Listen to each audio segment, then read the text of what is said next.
Hello students, once again I welcome you all in DSCJ's home classes, a digital initiative by Directorate of School Education Jammu. Students, आज का जो session है वो class 8th के लिए है, लेकिन स्टूडेंट्स आज का जो टॉपिक है असल में वो सिर्फ क्लास 8th के लिए क्लास 8th के स्टूडेंट्स के लिए ही नहीं बल्कि हर इंसान के लिए जो इस वर्ल्ड में है उस सब के लिए है, क्योंकि जो आज का जो टॉपिक है उस पर सारी दुनिया विचार कर रही है, उस प्रॉब्लम को लेकर सारी दुनिया परेशान है। वैसे तो स्टूडेंट्स आजकल हम एक और मुश्किल दौर से गुजर रहे हैं। इस समय हम सब कोरोना जो कि एक पैंडेमिक है, एक वैश्विक महामारी है, उससे जूझ रहे हैं। लेकिन हम जल्द ही इस महामारी से बाहर आ जाएंगे। Soon our scientists and doctors will find a vaccine for it and we all will come out of it very soon. लेकिन स्टूडेंट्स, लेकिन इससे भी बड़ी एक परेशानी है जो पूरी दुनिया के लिए खतरा बनी हुई है, और वो परेशानी क्या है? Global warming. ग्लोबल वार्मिंग जो है it is one of the biggest problem that the world is facing today. Global warming एक ऐसा खतरा है जो पूरी दुनिया के लिए है। ये नहीं हम कह सकते कि सिर्फ एक देश के लिए या कुछ कम्युनिटी के लिए, कुछ इंसानों के लिए, कुछ शहर के लिए है, बल्कि पूरी दुनिया इस खतरे से जूझ रही है। तो आज हम इस लेसन में इसके बारे में पढ़ेंगे कि ग्लोबल वार्मिंग क्या होती है, क्या क्या इसके काजेज हैं, क्या क्या इसके इफेक्ट्स हैं, और क्या क्या हम स्टेप्स ले सकते हैं जिससे इस प्रॉब्लम को हम कम कर सकें। तो स्टूडेंट्स यहाँ पे मैंने इस लेसन की समरी दी हुई है। पूरा लेसन यहाँ पे हमने नहीं लिखा हुआ है, तो यहाँ से इसका कंक्लूजन क्या है वो आपको इस लेसन से पता चल जाएगा, इस टॉपिक के बारे में क्या क्या है। तो global warming is A common term use today specially in print and electronic media. हम हर जगह इसके बारे में पढ़ते हैं, सुनते हैं, कहीं ना कहीं हर दूसरे तीसरे दिन टीवी पे। आजकल को अगर हम करंट टाइम को छोड़ दें, करंट इस वक्त कोरोना को छोड़ दें, तो अक्सर हमें ये वर्ड जो है वो बहुत ही न्यूज पे या टीवी में ये सुनने को मिलता है। तो बेसिकली इसका मीनिंग क्या है? ग्लोबल मीन अर्थ। ग्लोबल वर्ड ग्लोब से बना हुआ है, मतलब अर्थ। और वार्मिंग का मतलब क्या है? वार्म मतलब गर्म होना। तो ग्लोबल वार्मिंग का मीनिंग क्या हो गया कि पूरे ग्लोब का गर्म होना, मतलब अर्थ का गर्म होना। तो ग्लोबल वार्मिंग क्या है कि इसका मतलब है कि अर्थ का टेम्परेचर धीरे धीरे बढ़ जाना या समुद्र का टेम्परेचर बढ़ जाना। और इसका टेम्परेचर बढ़ने से, अर्थ का टेम्परेचर बढ़ने से क्या क्या होगा वो सारा हम इसमें पढ़ेंगे। अगर हम कुछ लास्ट 100 ईयर्स ले लें तो हमारा अर्थ का जो नॉर्मल टेम्परेचर है वो 0.8 डिग्री बढ़ गया हुआ है। कहने का मतलब कि जो टेम्परेचर नॉर्मल रूम टेम्परेचर अगर हम कह दें 25 डिग्री रहता था, आजकल वो है वो नॉर्मली कितना रहता है? 26। तो इससे जो भी इतनी ज्यादा गर्मी पड़ रही है, तो हम देखते हैं कि गर्मी में बहुत ज्यादा गर्मी आ जाती है, आजकल टेम्परेचर वैसे भी बहुत ज्यादा रहता है। तो इस गर्मी से क्या होगा कि जितनी भी ग्लेशियर्स हैं, पोलर आइस हैं, वो सारे धीरे धीरे पिघल जाएंगे। And because of which the land adjoining the sea will get submerged in the water. और जो भी समुद्र के आगे पीछे इलाके हैं वो सारे पानी में डूब जाएंगे, क्योंकि जो भी बर्फ पिघलेगी वो सारी नदियों में, नदियों से समुद्र में, और इस तरह से समुद्र के आगे पीछे के इलाके जो है वो सिटीज हैं वो पूरी की पूरी पानी में डूब जाएंगी।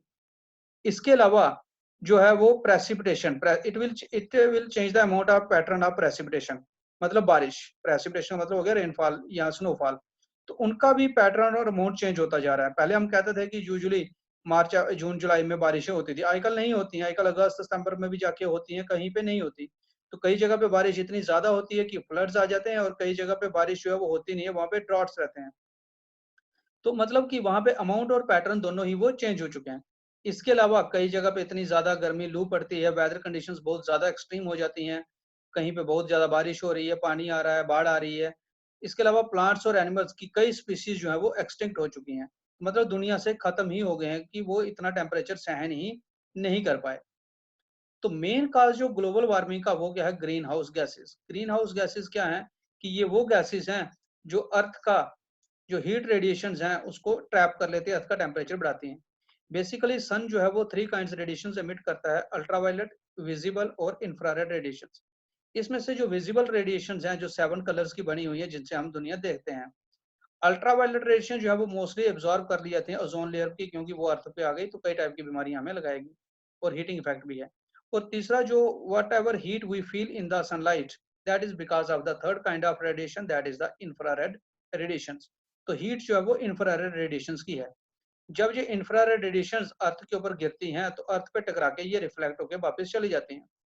लेकिन हमारे अर्थ में कुछ गैसेज हैं लाइक कार्बन डाइऑक्साइड, मीथेन या nitrogen dioxide. They have the ability to trap this infrared radiations. वो इनको ट्रैप कर लेते हैं। तो जैसे ही वो हीट एस्केप नहीं कर पाती है तो धीरे धीरे अर्थ का टेम्परेचर बढ़ता जाता है। थोड़ी ग्रीन हाउस गैसेज हमारे लिए जरूरी भी हैं कुछ नॉर्मल अमाउंट तक, जो लिमिट है, क्योंकि अगर ये ग्रीन हाउस गैसेज नहीं होंगी तो सारा का सारी जो हीट है वो अर्थ से बाहर निकल जाएगी। As a result there is ice all around us, तो ये मतलब आइस एज में हम चले जाएंगे। लेकिन अब ये जैसे यहाँ पे एक फिगर आपको दी हुई है कि human enhanced green house effect, कि धीरे धीरे जो ह्यूमन एक्टिविटीज की वजह से ये ग्रीन हाउस गैसेज बढ़ती जा रही हैं। हम डिफॉरेस्टेशन कर रहे हैं, फॉसिल फ्यूल्स को जला रहे हैं, तो उसकी वजह से इन गैसेज का एमिशन बहुत ज्यादा है। तो इससे जो है ग्रीन हाउस गैसेज हमारे एटमॉस्फेयर में बहुत ज्यादा होती जा रही हैं, तो ये हीट रेडिएशन को बहुत ज्यादा अमाउंट में ट्रैप करती हैं। एज ए रिजल्ट अर्थ का टेम्परेचर बहुत ही ज्यादा होता जा रहा है। This is called as a global warming. अब जितना ज्यादा टेम्परेचर होगा तो आपको बताया कि इनसे क्या क्या प्रॉब्लम्स हो सकती हैं। सारी की सारी आइस जो है वो पिघल जाएगी। तो आइस पिघल जाएगी तो आने वाले टाइम में हमें पानी के लिए भी हमें तरसना पड़ेगा। अब हिमालयन इंडियन सब कॉन्टिनेंट की बात करें तो हिमालयन रीजन जो है, जिसे हम वाटर टावर ऑफ एशिया भी कहते हैं, इसका ग्लेशियल कवर कितना है, लगभग 33,000 स्क्वायर किलोमीटर, और ये लगभग 8.6 मिलियन क्यूबिक वाटर जो है वो हर दिन प्रोवाइड करता है। तो इतना ये प्रोवाइड जो एनुअली हम कहें कि ये लगभग इतना पानी जो है 8.6 मिलियन क्यूबिक मीटर वाटर जो है हमें प्रोवाइड करता है। तो इस पानी से ही हमारी जो नीड्स हैं, हमारी नीड्स इंडिया की, इसके अलावा जो इसकी इंडिया की जो नेबरिंग कंट्रीज हैं उनकी भी नीड्स जो है वाटर की, वो सारी हिमालय ही फुलफिल कर रहा है। लेकिन ग्लोबल वार्मिंग की होने की वजह से ये भी पिघलते जा रहे हैं। अब ह्यूमैनिटी की अगर हम बात करें, इंसानियत ने आज से पहले, इसके अलावा जो ग्लोबल वार्मिंग है, इससे पहले इतनी बड़ी कोई महामारी नहीं देखी। आज से कुछ बहुत साल पहले, कई डेकेड्स पहले, लगभग एक और महामारी कोरोना की तरह ही फैली थी धरती के ऊपर। That was the black death. ये एक जो प्लेग थी, जो बॉबनिक प्लेग थी, जो लगभग यूरोप और एशिया में पूरे देशों में ये फैल गई थी 1300 में। तब इससे लगभग 20 करोड़ 75 लाख से लेके 20 करोड़ तक इंसान जो है एस्टिमेटेड, लगभग इतने लोग मर गए थे। लेकिन अगर हम बात करें तो इतनी डेथ्स हो चुकी थी। लेकिन ग्लोबल वार्मिंग की अगर हम बात करें तो पूरा का पूरा ग्लोब, मतलब millions and the millions of the people will die because of this, अगर ये प्रॉब्लम हमने सॉल्व नहीं की। अगर हम इसी तरह से इन गैसेस का एमिशन करते रहे, अगर ये गैसेस का एमिशन कम नहीं हुआ, तो टेम्परेचर अर्थ का इतना ज्यादा हो जाएगा कि soon our earth will become a graveyard. आप यहाँ पे ऊपर पिक्चर देख सकते हो कि एक तरफ ग्रीनरी है, एक तरफ जो है वो बैरन लैंड है। तो वहां पे ड्रॉट्स हैं, क्रैक्स हैं, तो वो पूरी की पूरी दुनिया वहां तबाह होती जा रही है, क्योंकि ग्रीनरी जो है वो प्लांट्स की वजह से है। और प्लांट्स जो है वो तभी सर्वाइव करेंगे जहाँ पे हमको अप्रोप्रिएट वाटर उनको मिलेगा। ऐसे अगर पानी अगर बहुत ज्यादा हो गया तो आप नीचे पिक्चर में देख सकते हो कि most of the land get submerged in the waters. तो यहाँ पूरी की पूरी सिटी पानी में डूब गई है।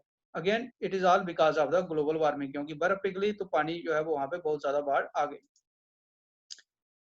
इसके अलावा हम अपने जम्मू कश्मीर की अगर हम बात करें तो इसकी जो 6% लैंड है, यहाँ पे फ्रेश वाटर इकोसिस्टम है। फ्रेश वाटर हो गया जो पीने के लिए पानी है। इसमें जो इकोसिस्टम में जो हमारे वाटर बॉडीज आती हैं फ्रेश वाटर में, वो आगे लगभग रिवर्स है जो हिमालयन रीजन से निकलती हैं, स्प्रिंग्स हैं, snow fed reservoir again Himalayan river से आ रहे हैं। तो हमारा जो पानी जो है वो लगभग सारा हिमालयन रीजन से आ रहा है। तो हिमालयन रीजन से पानी जो है, अब ये ग्लेशियर्स पिघलते जा रहे हैं, तो हमें आने वाले टाइम में पानी का बहुत बड़ा संकट जो है वो झेलना पड़ेगा। ऐसे ही अगर सिर्फ हमारी ही बात नहीं है या सिर्फ हमारे ही देश की बात नहीं है, लगभग पूरे देश में, पूरी दुनिया में ये पानी का अकाल पड़ सकता है। इसी तरह से अगर ग्लेशियर्स पिघलते रहे तो आने वाले समय में अगर ऐसे ही क्वालिटी और क्वांटिटी का डिग्रेडेशन होता रहा, तो it is said that future international war will be fought on water. तो आने वाले समय में हो सकता है देशों के बीच में लड़ाई पानी को लेकर ही हो। तो जे के ग्लेशियर्स भी जो है बड़ी तेजी से पिघल रहे हैं। सुरू बेसन में लगभग 40 सालों में 16% ग्लेशियर जो है वो खत्म हो चुके हैं। ऐसे ही कोलाही ग्लेशियर, जिसमें कश्मीर में सबसे ज्यादा पानी जिस ग्लेशियर से आता है, वो भी 18% जो है वो खत्म हो चुके हैं। अगर ये ऐसे ही खत्म हो गए तो पानी की कमी हो जाएगी। इसके अलावा जो वेटलैंड थे, जहाँ पे हरियाली ही हरियाली थी, आजकल वहां पे भी, क्योंकि मौसम जो है वो बारिश पर अब टाइम पे नहीं हो रही है, तो एज ए रिजल्ट वो भी सूखते जा रहे हैं, वो भी कंक्रीट होते जा रहे हैं, मतलब डेजर्ट में, या हम कहें कि पथरीली जमीन जो है वो बनती जा रही है। तो rapid melting of Kolahoi glacier in Indus Valley has evoked concern among the environmentalists who stress for immediate measures to at least minimize its melting rate. Significant increase in human activity near the glacier is also reason for its melting.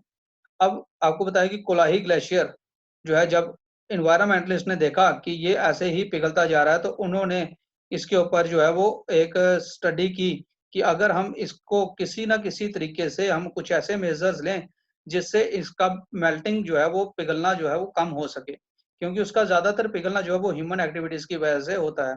वहाँ पे गुजर बकरवाल का आना जाना बहुत ज्यादा है, वहाँ पे अमरनाथ यात्रा रहती है, तो इस वजह से वो ग्लेशियर्स काफी ज्यादा पिघलते जा रहे हैं।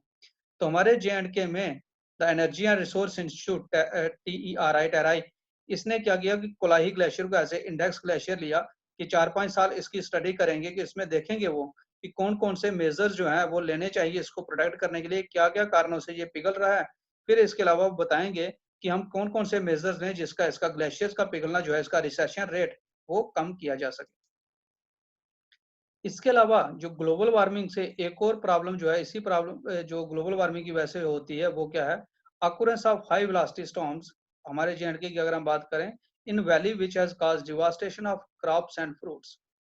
तो फ्रूट्स, क्योंकि जब ग्लोबल वार्मिंग होगी तो हर जगह पे सिर्फ गर्मी ही गर्मी होगी, तो गर्मियों में तूफान बड़ी तेजी से चलते हैं, तो हाई वेलोसिटी स्टॉर्म आते हैं जिससे फसलें जो है वो तबाह हो जाती हैं।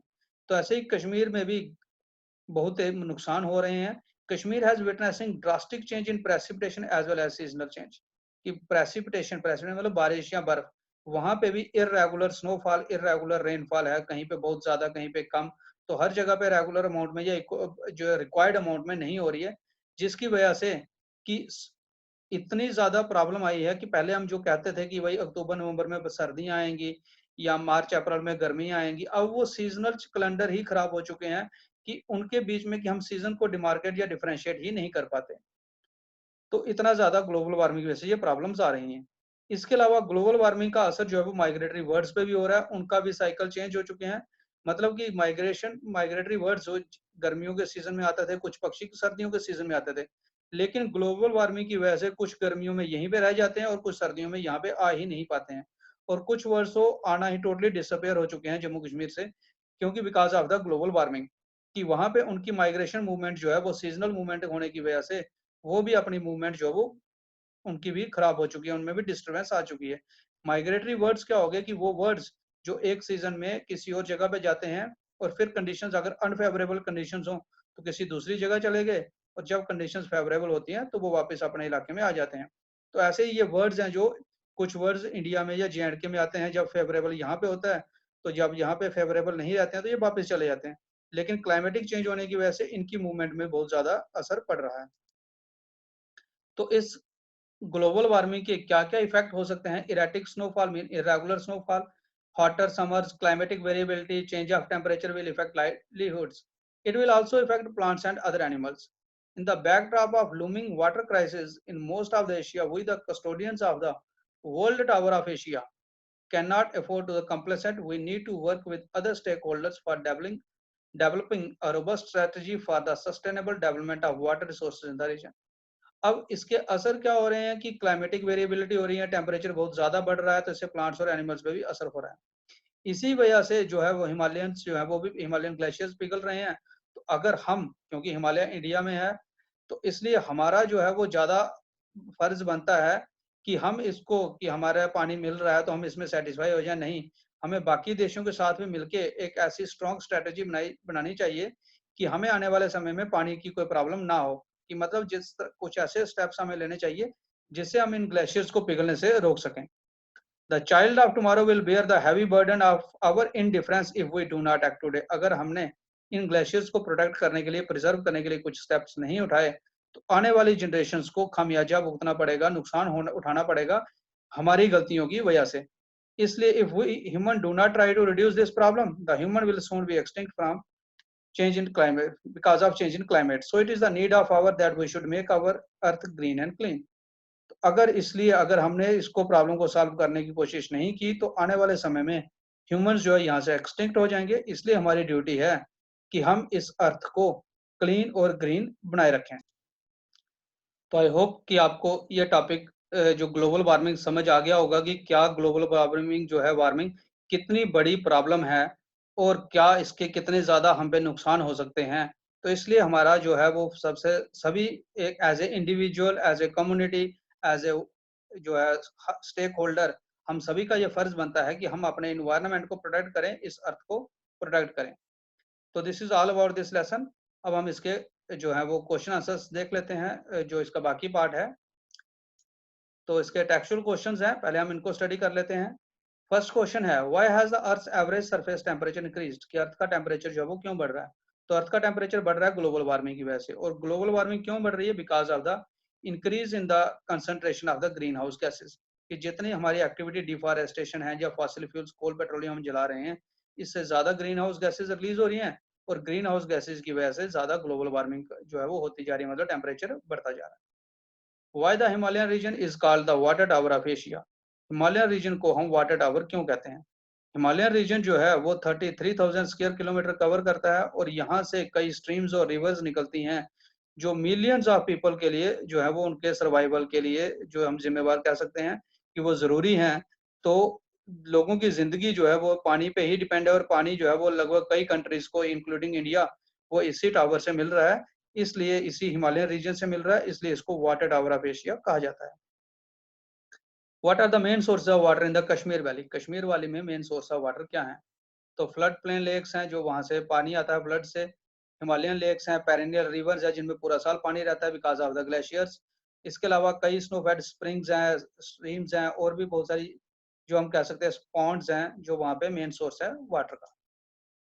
Y is water the most precious natural resource? तो पानी नेचर से हमें मिला हुआ natural precious source, most precious natural resource क्यों है? क्योंकि पानी आप लोग जानते हैं कि हमारे जीने के लिए बहुत ज्यादा जरूरी है। हमारे पीने के लिए पानी जो है वो चाहिए, जानवरों को, पेड़ पौधों को पानी चाहिए। इसके अलावा हम घरों में बहुत सारी डोमेस्टिक एक्टिविटीज में पानी यूज करते हैं, एग्रीकल्चर में यूज करते हैं for generating electricity, for construction. तो number of use of water are there, so it is a very precious natural resource. How has Kashmir been influenced by global warming? तो कश्मीर का ग्लोबल वार्मिंग में क्या असर हुआ? तो आपको मैंने बताया कि लगभग लास्ट 2 डेकेड से कश्मीर में बहुत ज़्यादा चेंजेस आई हैं। जो कुलाही ग्लेशियर है वो लगभग पिघलता जा रहा है, उसमें 18% जो है ग्लेशियर खत्म हो चुका है। इसकी वजह से काफ़ी ज़्यादा क्लाइमेटिक चेंजेस भी आई हैं ग्लोबल वार्मिंग की वजह से। क्रॉप्स फेल हो रही हैं, और इवन की सीजन्स का कैलेंडर भी जो हम कह सकते हैं खराब हो चुका है, कि डिफरेंशिएट करना ही मुश्किल हो जाता है कि कब समर है और कब विंटर्स हैं। Why do you think is the cause of decrease in snowfall in Kashmir? तो कश्मीर में स्नोफॉल का डिक्रीज होने का कारण क्या है?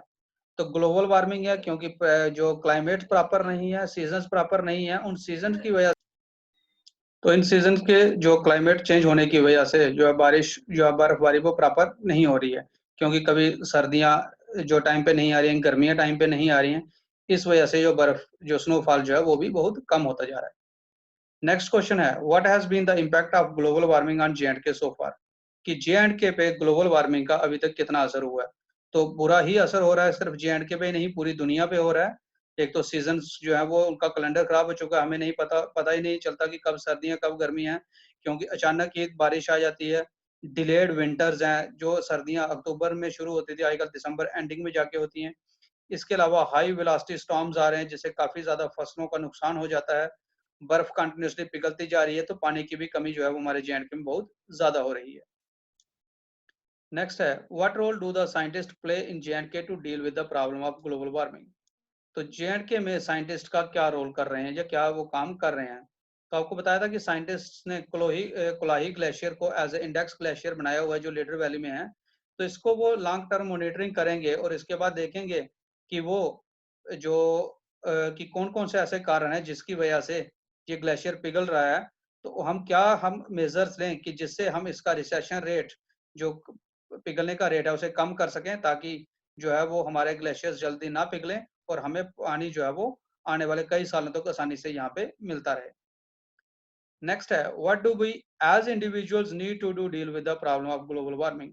तो आपको मैंने पहले भी बताया कि यहाँ पे क्वेश्चन है कि इंडिविजुअल, एज ए इंडिविजुअल आप क्या कर सकते हैं। तो आपको मैंने पहले भी बताया कि अर्थ को प्रोटेक्ट करना सिर्फ किसी सरकार का या किसी देश का काम नहीं है। देश के हर नागरिक का ये काम है कि वो इसको, अर्थ को प्रोटेक्ट करे फ्रॉम ग्लोबल वार्मिंग। तो इसलिए हमें क्या करना चाहिए कि जिससे ज्यादा से ज्यादा हमें काम करना है कि एक तो लोगों को अवेयर करना है कि ग्लोबल वार्मिंग क्या होती है और इससे क्या असर हो सकते हैं, और दूसरा कि जो भी सब्सटेंसेस, जो भी फ्यूल्स हैं, जो भी ऐसी चीजें हैं जिनसे ग्रीन हाउस गैसेज निकलती हैं, उनका यूज हमें क्या करना चाहिए, मिनिमाइज करना चाहिए, ताकि कम से कम ग्रीन हाउस गैसेज जो है वो रिलीज हों। तो स्टूडेंट, ये थे इसके क्वेश्चन आंसर्स। अब हम इसका नेक्स्ट पार्ट देखते हैं इस लेसन का, that is the language work. तो लैंग्वेज वर्क में आपने क्या करना है, यहाँ बॉक्स में आपको कुछ अप्रोप्रिएट कुछ कंपाउंड वर्ड्स और फ्रेजेस दिए हुए हैं। तो कंपाउंड वर्ड्स आपको बताया था कि ग्रुप ऑफ वर्ड, जैसे कॉमनली हम सिंगल एक वर्ड ही बताते हैं, जैसे दो अलग अलग नाउन्स होंगे तो मिलके वो एक ही वर्ड बन जाएगा। जैसे आपको नाउन के दौरान भी मैंने उसमें पढ़ाया था आपको काइंड्स ऑफ नाउन में कंपाउंड वर्ड्स, कंपाउंड नाउन, जैसे फुटबॉल, तो फुट हो गया एक अलग वर्ड आ गया, बॉल अलग वर्ड आ गया, तो दोनों को मिला के हमने फुटबॉल बना लिया, तो फुटबॉल एक कंपाउंड वर्ड बन गया। तो ऐसे फ्रेजेस, फ्रेजेस क्या हो गया, ग्रुप ऑफ वर्ड्स जिनकी सेंस जो है वो कंप्लीट नहीं होती है। तो यहाँ पे आपको दिए हुए हैं कुछ compound words as a compound word और एज ए फ्रेज, तो वो आपको फिल करना है। जैसे फर्स्ट दिया, we live in a beautiful green house, तो हियर ग्रीन हाउस यहाँ पे एक फ्रेज है, तो green is the colour and house is the, यानी एक होम एक घर आ गया, तो a house which is painted green, तो हम एक ग्रीन हाउस में रहते हैं, मतलब हाउस है, घर है जिसका कलर ग्रीन है, ग्रीन कलर का हमने पेंट किया हुआ है। नेक्स्ट है, my uncle has built a green house next to his house where he grows vegetables in winter, कि मेरे अंकल ने ग्रीन हाउस बना रखा है। ग्रीन हाउस मतलब वहाँ पे टेम्परेचर वो इंक्रीज करते हैं उस जगह से, ग्रीन हाउस गैसेस की वजह से, यहाँ हीट रेडिएशंस को एस्केप नहीं होने देते, तो ग्रीन हाउस बनाया हुआ है जहाँ पे वो वेजिटेबल्स ग्रो करते हैं। नेक्स्ट है white collar, most PhDs only prefer white collar jobs, white collar jobs मतलब हो गया एक साफ सुथरी नौकरी, ईमानदारी वाले काम। तो he was wearing pink shirt with a white collar, तो व्हाइट कॉलर मतलब यहाँ पे क्या हो गया, कॉलर जो व्हाइट कलर का, शर्ट पिंक है और कॉलर उसका व्हाइट है। We live in the white house near the mosque, तो मॉस्क के पास हम एक हाउस में रहते हैं जो व्हाइट कलर का है। The president of America lives in White House, तो व्हाइट हाउस यहाँ पे एक कंपाउंड वर्ड आ गया, ये मतलब एक उसका नाम ही, घर का उस बिल्डिंग का नाम ही क्या है, व्हाइट हाउस, जहाँ पे प्रेसिडेंट ऑफ अमेरिका रहता है। My wife keeps her jewellery in a black box, तो एक बॉक्स है जो किस कलर का है, ब्लैक कलर का। The black box has been found, it will no possible to find out why the plane crashed, तो ब्लैक बॉक्स क्या हो गया, एक इंस्ट्रूमेंट होता है जो प्लेन्स में होता है, जिससे पता चल जाता है, उसमें रिकॉर्डिंग होती है कि प्लेन कैसे क्रैश हुआ था। तो यहाँ पे ब्लैक बॉक्स क्या आ गया, एक compound word. He has strong hold on his wife, उसका अपनी वाइफ पे एक स्ट्रॉन्ग होल्ड है, मतलब एक दबदबा है। The southern part of the state is a strong hold of the robbers, यहाँ पे स्ट्रॉन्ग होल्ड मतलब आ गया कि जो चीज किस एक्टिविटीज के लिए वो चीज फेमस है, तो रॉबर्स की एक्टिविटीज के लिए ये चीज फेमस है, तो यहाँ पे क्या क्या एक्टिविटीज होती है, तो यहाँ पे स्ट्रॉन्ग होल्ड के आगे एक कंपाउंड नाउन, कंपाउंड वर्ड। तो इस तरह से हमने क्या करना है कि अप्रोप्रिएट कंपाउंड वर्ड्स और फ्रेजेस को यहाँ पे हमने फिल किया।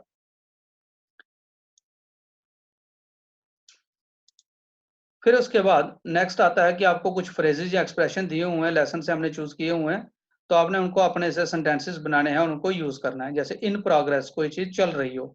The match was already in progress when I tuned in, कि जैसे मैंने टीवी या रेडियो ऑन किया तो मैच जो है वो ऑलरेडी चल रहा था। अनकंट्रोलेबल रेट, अनकंट्रोलेबल रेट होता है at the very fast rate, at very alarming rate, बड़ी तेजी से कोई चीज बढ़ रही हो।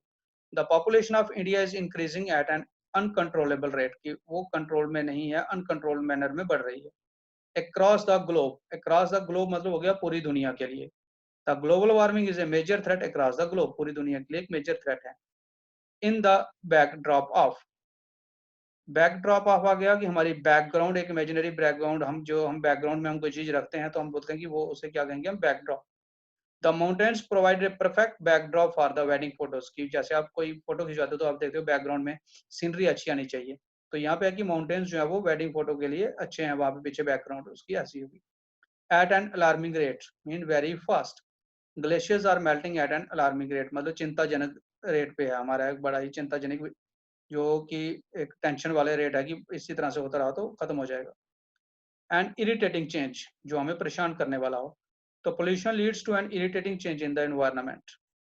ब्रेफ्ट of, the plant died because it was bereft of water, तो ब्रेफ्ट ऑफ मतलब डिप्राइव्ड ऑफ, किस चीज की कमी होना, तो प्लांट मर गए क्योंकि पानी की कमी थी।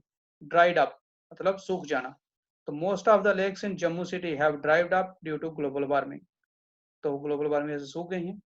एट द ग्लोबल लेवल, जो हमें पूरी दुनिया के लेवल पे लार्ज स्केल पे कोई चीज हमें देखनी हो, तो we should find the measures to control the global warming at the global level, तो ग्लोबल लेवल पे हमें सिर्फ ये नहीं कि कोई एक पर्टिकुलर ये सोचे कि मैं ग्लोबल वार्मिंग को कम कर सकता हूँ, ऐसा नहीं, पूरा ग्लोबल लेवल पे हमें ये देखना पड़ेगा। Heavy burden, increasing population pollution is heavy burden on individuals in near future, बहुत बड़ा दुख या बहुत बड़ी परेशानी, तो अगर ये पोल्यूशन बढ़ता रहा तो आने वाले समय पे हर इंडिविजुअल के लिए बहुत बड़ी परेशानी का कारण बनेगा। तो these are some phrases which we have used in the sentences, तो जरूरी नहीं है कि आप यही सेंटेंसेस बनाओ, आप इन फ्रेजेस से अपने से भी सेंटेंसेस बना सकते हो। इसके बाद हमारा नेक्स्ट टॉपिक है choose the synonyms of the word from the 4 options given. आपको सिनोनिम्स आपको चूज करने हैं। तो सिनोनिम्स क्या होते हैं? The words having the same meaning, और जिनका अपोजिट मीनिंग हो गया वो हो गया एंटोनियम्स। तो एंटोनियम्स या सिनोनिम्स भी हम इन्हें यूज करते कॉमनली। तो सिनोनिम्स क्या हो गया? सिनोनियम या सिनोनियम, सिनोनियम वर्ड जो है ये मतलब इनका मीनिंग हो गया कि जो वर्ड इसका मीनिंग सेम होना चाहिए। तो यहाँ पे हमारे पास डिफरेंट अंडरलाइंड वर्ड हैं जो आपको इनके आपने जो 4 ऑप्शंस दिए हैं उनमें से आपने इनका मीनिंग देखना है कि इसका कौन सा मीनिंग इन ऑप्शन में से है। तो very first is sporadic rise in this temperature has caused us much worry.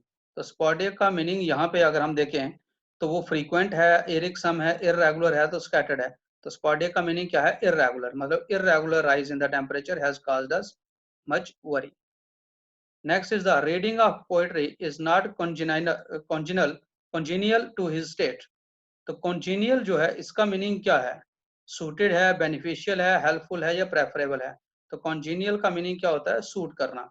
तो reading of poetry is not suited to his state. Then the weavers जो है नेक्स्ट आपका जो लाइन है वो क्या है? The weavers have to do monotonous work. तो मोनोटोनस वर्क का मतलब क्या हो गया? मोनोटोनस हो गया रिपीटेटिव, कि जो चीज वो बार बार रिपीट करेंगे। The fishing pulled away from the raft and chucked smoothly down the way. तो यहाँ पे आपको अंडरलाइन वर्ड है राफ्ट, तो आपने इसका मीनिंग जो है वो नीचे दिए गए ऑप्शन में से चूज कर। सो हमारे ऑप्शंस हैं हार्बर, शोर, की, एजर। तो इसमें से जो राफ्ट जो है उसका मीनिंग क्या है? की क्या है? एक मेटल या हम कह सकते हैं स्टोन का प्लेटफॉर्म जो हम फिशिंग के लिए यूज करते हैं। तो fishing pulled away from the raft, तो रैफ्ट का मीनिंग क्या आ गया? की। तो ये थे हमारे सिनोनिम्स जो हमने यहाँ पे चूज किए, जो अंडरलाइन वर्ड थे उनके कि कौन कौन सा मीनिंग ऑप्शंस में से आपको दिया हुआ। तो आई होप कि ये लेसन और बुक वर्क या जो इसके क्वेश्चन आंसर्स थे वो आपको क्लियर हो गया होगा। तो इसलिए आप सबको और आपने खुद में भी और लोगों को भी अवेयर करना है कि ग्लोबल वार्मिंग जो है हमारे लिए बहुत बड़ी प्रॉब्लम है। कैसे हम इससे बच सकते हैं, क्या क्या हमें काम करने चाहिए कि हम पूरी अपने आप को और आने वाली जनरेशन को भी इस प्रॉब्लम से बचा सकें। तो स्टूडेंट्स, तो आपने जैसे मैं आपको अक्सर कहता हूं कि आप आपने जितना भी जो दिया हुआ है मटेरियल जो आपको मैंने समझाया यहाँ पे question answers along with the language work, वो आपने अपनी नोटबुक पे नोट भी करना है, उसे लर्न करना है, रिवाइज करना है, प्रैक्टिस करना है।